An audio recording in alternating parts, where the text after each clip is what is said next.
Your brain is the most powerful weapon in the world. Your brain is the only thing you have when you're going through depression, when you're going through hard times, when you're going through death, real life shit. You're alone. You're alone. You may have a shrink you're going to, you may have a best friend you're going to, but there's 24 hours in the day where you're alone in this brain. And your brain is talking to you in all kinds of ways. And it wants to control you and pull you in these different pockets. If you can't control your own brain and your brain controls you, you're f***ed. You got to tell your brain where you want to go and how you want to go and how you want to get there. You got to control it. If not, it's over. It's over. You got to shut off technology. Yeah, I go here. I call it the dark room, where you're alone. No cell phones, no music, no TVs, no computers. You by yourself. Very few people want to be alone anymore. They want to be around noise and people, and you can't think. Be alone. Go to that dark space. In that dark space, shut life off for a little bit. Go to a dark place in your mind and figure out what the f you want to be. You don't know what you want to be because you haven't spent real time with yourself. Spend time with yourself. Trust me. And once you find that passion and that purpose, your goals, your purpose, everything will just start lining up. And then you'll find the courage to start that journey. For you to find greatness in yourself, you're not going to find it by looking in a book or by even hearing me. I may give you the spark, but you've got to go inside yourself to find it. And that means you got to be quiet. Shut the f up, go in a room, stop talking, search your soul, search your mind, search your abilities, and you'll find it. But if you're not looking for it, you won't find it. So you got to go start your journey. And the journey starts with you finding, why the hell am I here on this planet Earth? Why am I here? And if you don't know that, you will live the rest of your life searching, always asking the question, why?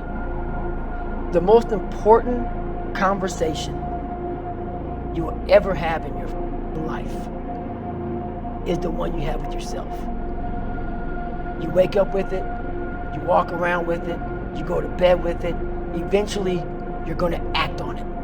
Whether you're good or bad, you have to face that in that dark room. In that dark room is who you are. But in that dark room is where you have to create another human being that walks out of that dark room to face who you are. That's the only way you're going to get over all those things. You have to create someone else. In the dark room, you face yourself. You realize you want to be better. You realize you don't want to be this weak, insecure person in the world who has all these problems that we all have. When you really sit back at your life and you're in that dark room and you're looking at where you started from, and then you put a goal in your mind, how are you going to feel, man, when you accomplish this goal coming from that shit? Coming from the hell you came from. A lot of people start from a good starting point. They have a good foundation.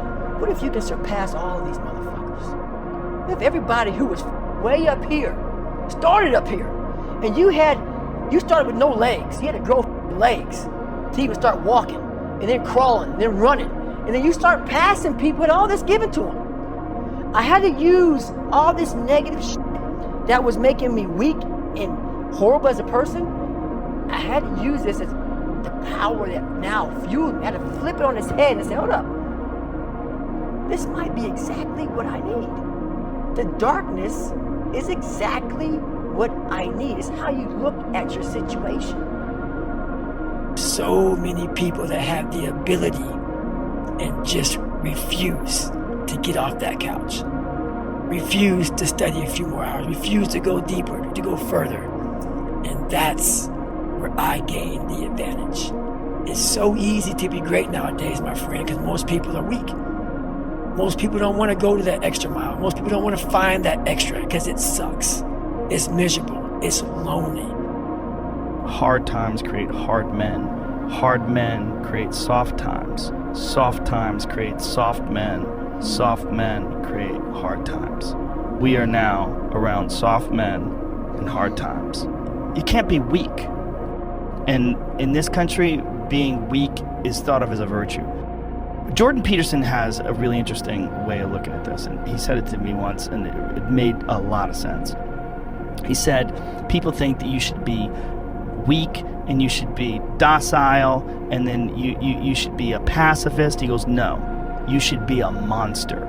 He said you should be a monster, you should be ruthlessly ambitious, and then learn how to control it. And it's that old expression, it's better to be a warrior in a garden than a gardener in a war. It's an old expression, but it makes sense. Because it doesn't mean that you can't be kind if you're strong. But it does mean you can't be strong if you're weak.